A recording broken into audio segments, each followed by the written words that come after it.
Queridos irmãos, queridas irmãs, graça e paz, é uma alegria poder estar mais uma vez meditando com você na palavra do nosso Deus. Hoje, segundo domingo de maio do ano 2020, nós queremos aproveitar esse momento para estudarmos juntos a história de uma personagem muito interessante da palavra do nosso Deus, que cumpre um propósito, tanto na história do povo de Israel, como na história da redenção, e é o texto que nós vamos ler hoje. Gostaríamos que nós lêssemos tanto o capítulo 1 como 2, os dois capítulos inteiros, mas inicialmente nós vamos ler do capítulo 1, verso 9 ao 18, e na medida que nós formos expondo, nós podemos ler também alguns outros versículos. Então, vou proceder com a leitura desse texto, que diz assim a palavra do Senhor. Após terem comido e bebido em Siló, estando Eli, o sacerdote, assentado numa cadeira, junto a um pilar do templo do Senhor, levantou-se Ana, e com amargura de alma orou ao Senhor e chorou abundantemente. E fez um voto, dizendo: Senhor dos exércitos, se benignamente atentares para a aflição da tua serva, e de mim te lembrares, e da tua serva não te esqueceres, e lhe deres um filho varão, ao Senhor o darei por todos os dias da sua vida, e sobre a sua cabeça não passará navalha. Demorando-se ela no ato de orar perante o Senhor, passou Eli a observar-lhe o movimento dos lábios. Porquanto Ana só no coração falava, seus lábios se moviam, porém não lhe ouvia voz nenhuma. Por isso Eli a teve por embriagada e lhe disse: Até quando estarás tu embriagada? Aparta de ti esse vinho. Porém Ana respondeu: Não, Senhor meu, eu sou mulher atribulada de espírito, não bebi nem vinho nem bebida forte, porém venho derramando a minha alma perante o Senhor. Não tenhas, pois, a tua serva por filha de Belial, porque pelo excesso da minha ansiedade, da minha aflição, é que tenho falado até agora.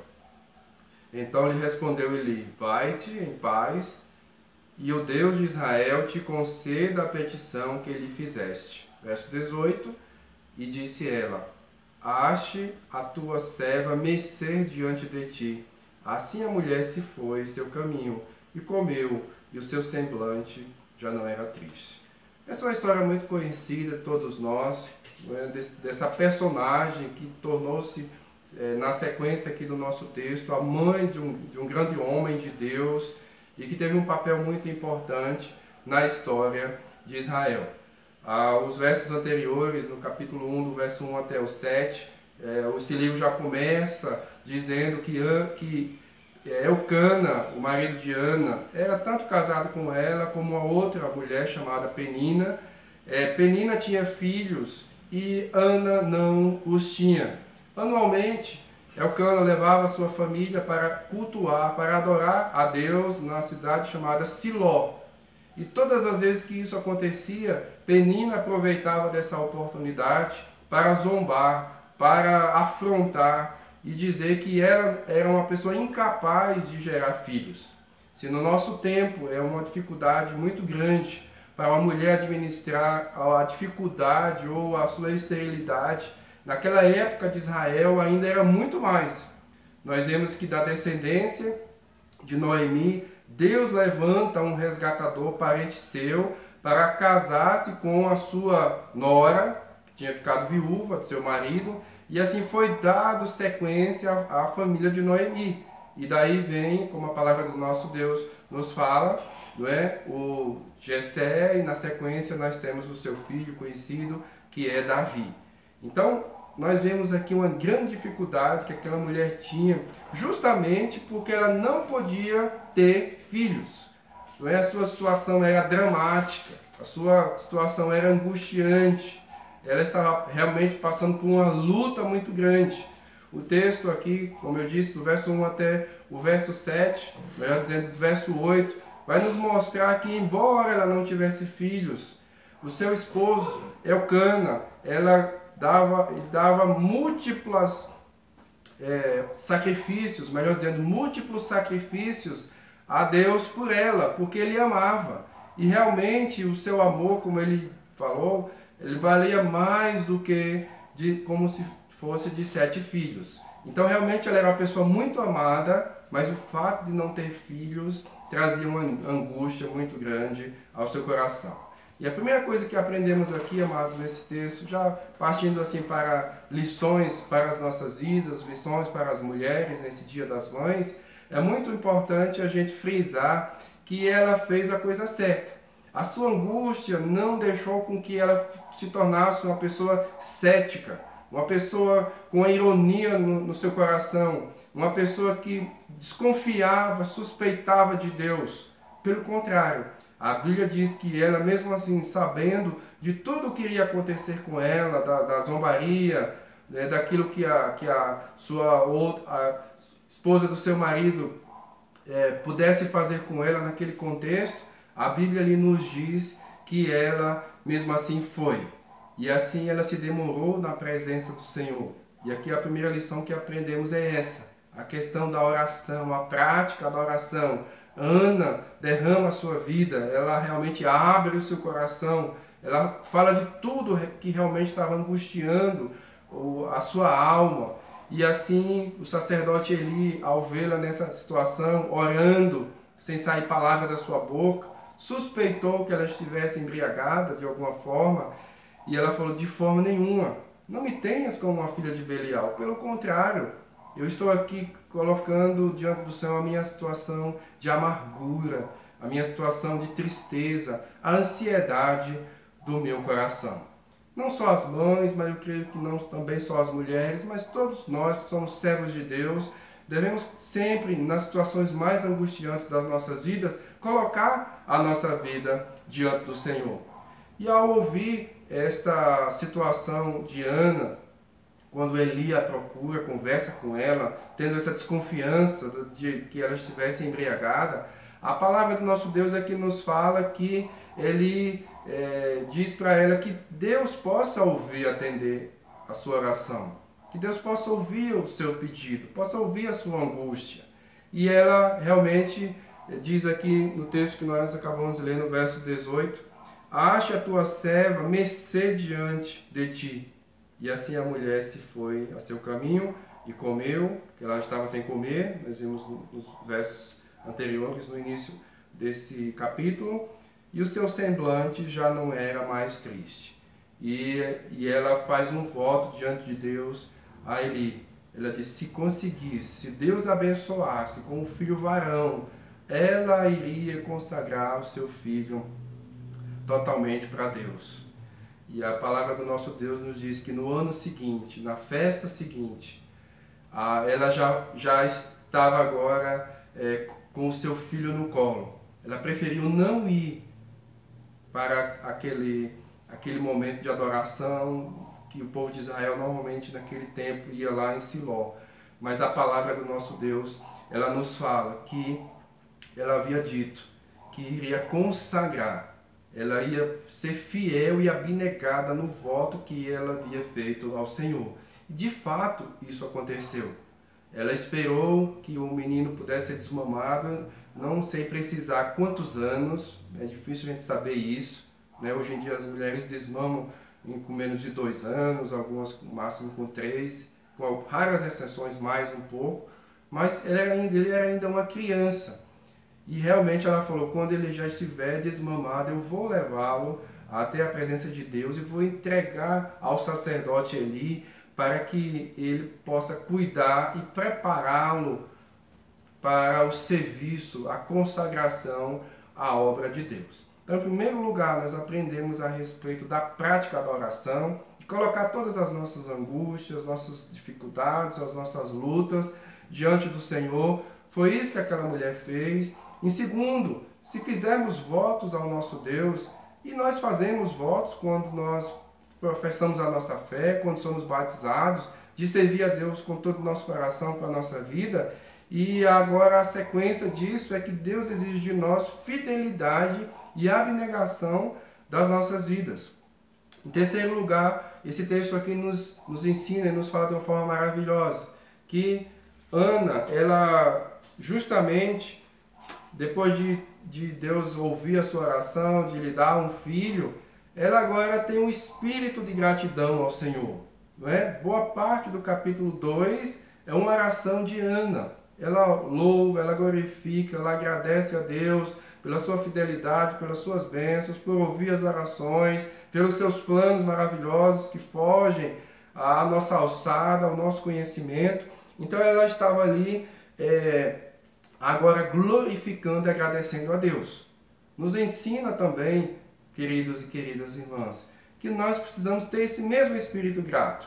Quantas vezes nós vamos buscar a Deus e queremos a bênção de Deus e até fazemos como Ana, né? Abrimos o nosso coração, rasgamos a nossa alma diante do Senhor, nos derramamos, choramos e depois que Deus ouve os nossos pedidos, quantas vezes nós esquecemos de, com o mesmo fervor, nós agradecermos a Deus, servirmos a Deus, entregarmos muito daquilo que o próprio Senhor tem nos dado.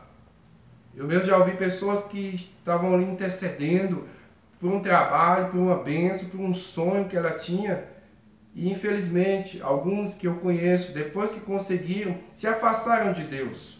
Passaram agora a confiar na sua própria força, na sua própria inteligência, no sustento que agora tinha, porque se antes passava dificuldade, agora tem uma vida melhor. Então, Deus quer, assim como Ana, que nós estejamos com o nosso coração cheio de gratidão ao Senhor. E aqui até eu quero fazer uma pergunta mais específica com relação às mães. Quantas mães que me ouvem nesse momento, de fato, consagraram seus filhos a Deus?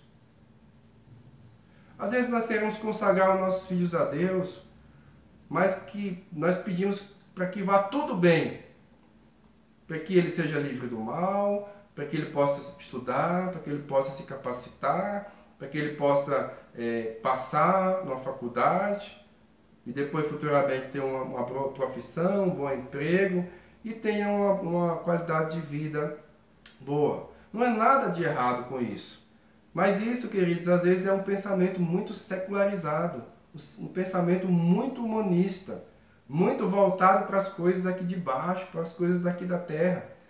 Algum tempo atrás, em alguns momentos, falando sobre missões, sobre evangelização, sobre os desafios que ainda há em muitos lugares do mundo, passava alguns vídeos mostrando essa realidade, mostrando testemunhos de missionários, alguns deles até conhecidos, e depois eu ouvi, a pessoa não falou diretamente para mim, que algumas mães já estavam preocupadas da possibilidade de Deus chamar os seus filhos para a obra missionária.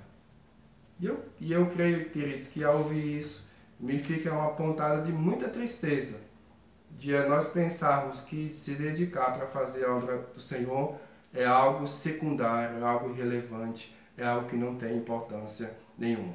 Então, queridos e queridas, vamos investir de fato na vida dos nossos filhos.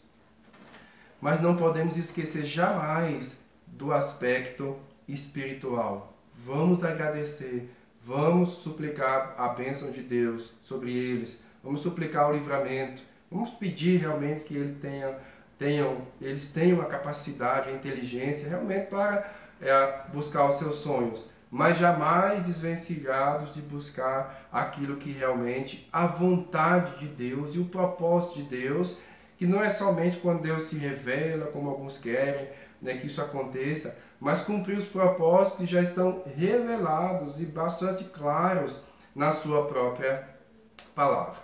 E aí eu creio que junto com isso que nós acabamos de falar, desse espírito de gratidão a Deus, nós precisamos fazer, e eu creio que já podemos até juntar esse terceiro ponto com o quarto que eu quero falar, que é a questão desse cuidado constante que Ana continuou a exercitar na vida do seu filho. O texto aqui diz lá no capítulo 2, versos 18 a 19. Samuel ministrava perante o Senhor, sendo ainda menino, vestido de uma estola sacerdotal e de linho.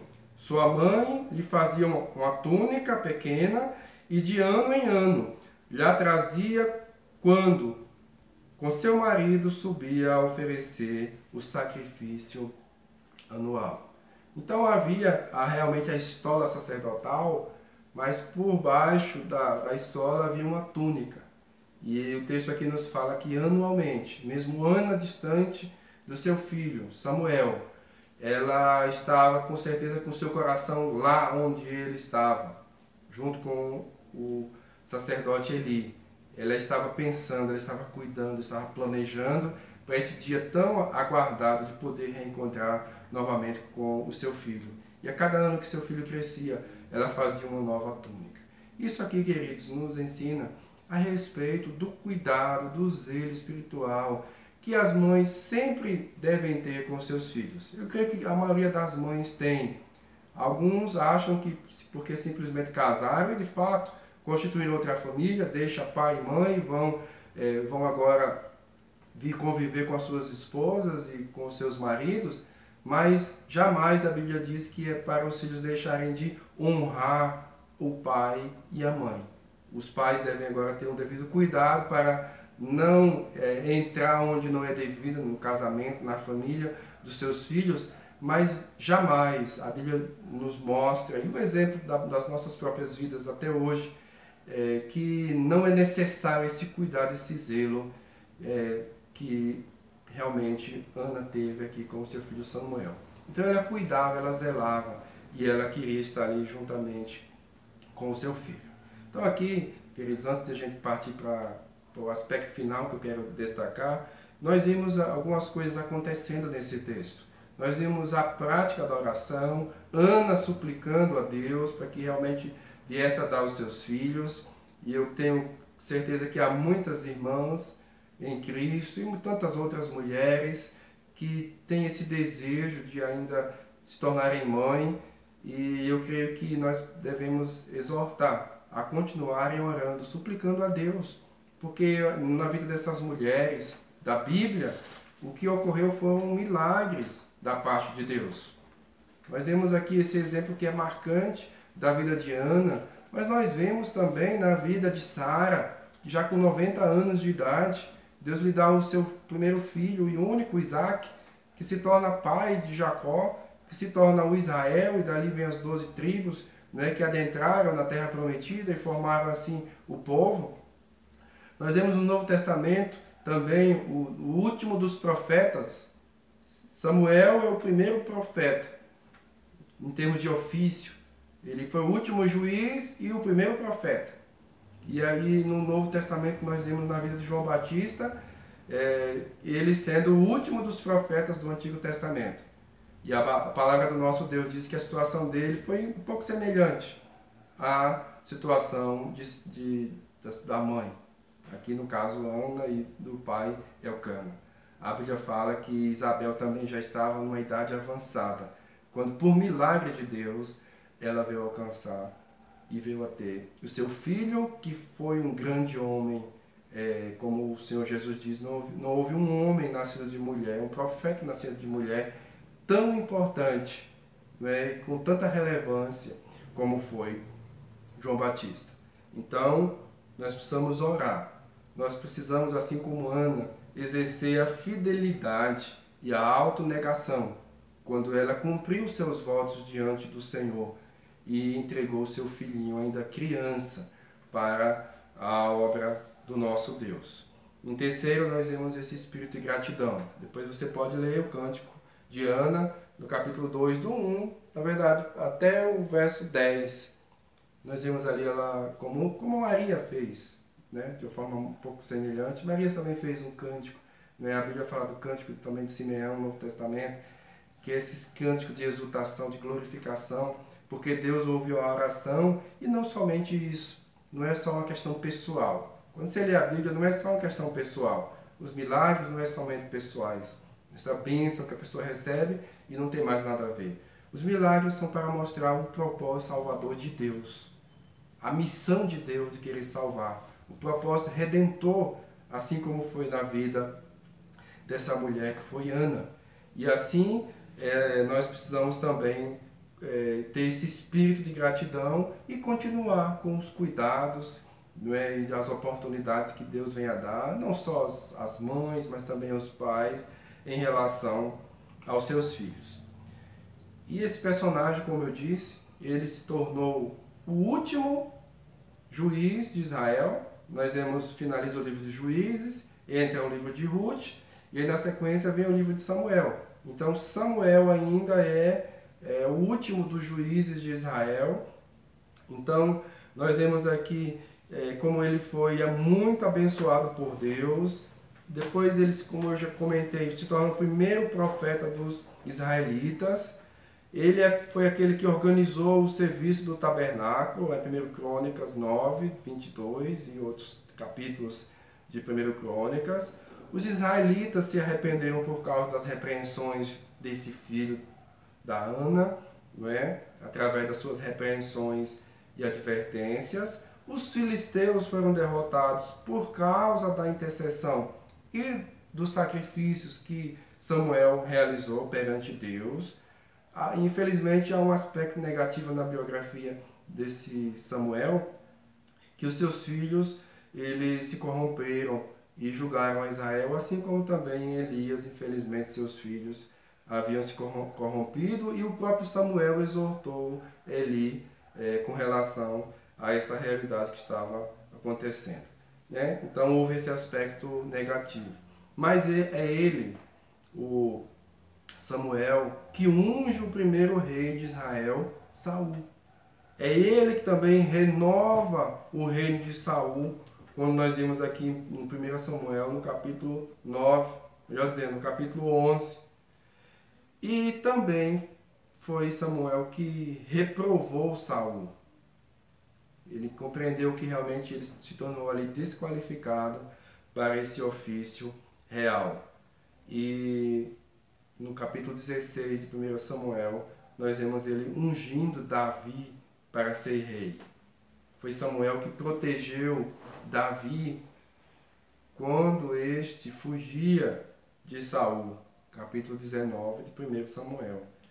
E quando ele morreu, lá no capítulo 25 de 1 Samuel, nós vimos que foi levantado um grande lamento por esse grande personagem que Deus havia trazido a este mundo, através não simplesmente da oração de Ana, mas do propósito que Deus tinha. Mas as nossas orações fazem parte dos planos de Deus, por isso que nós devemos orar. Deus já sabe, realmente já sabe, mas as orações fazem parte do plano de Deus. Assim como Deus já sabe quem será salvo, mas mesmo assim Ele quer usar os instrumentos que Deus quer usar, é o seu povo, homens e mulheres de Deus, crianças, adolescentes, idosos, que realmente se dedicam a fazer a obra de Deus, e através da pregação da palavra, essas pessoas vêm a Cristo com a aplicação do Espírito Santo nos seus corações, regenerando-os e trazendo agora a essa nova vida em Cristo Jesus.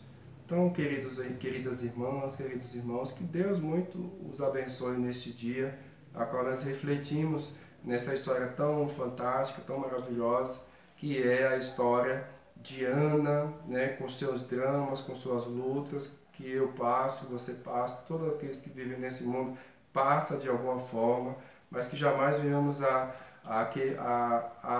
agir com cinismo, né, diante de Deus, mas pelo contrário, possamos rasgar nossa vida, o nosso coração, interceder, orar, clamar ao nosso Deus, para que assim venhamos a cumprir os seus propósitos aqui nesta terra. Que Deus os abençoe e as abençoe no nome do Senhor Jesus Cristo. Vamos orar nesse instante? Pai eterno, em nome de Jesus, nós te bendizemos, te damos glória. Ó Deus, suplicamos a tua bênção constantemente sobre as nossas vidas, sobre os nossos corações. Que o Senhor, ó Deus, venha nos ajudar. Ó Deus, que o Senhor venha nos abençoar.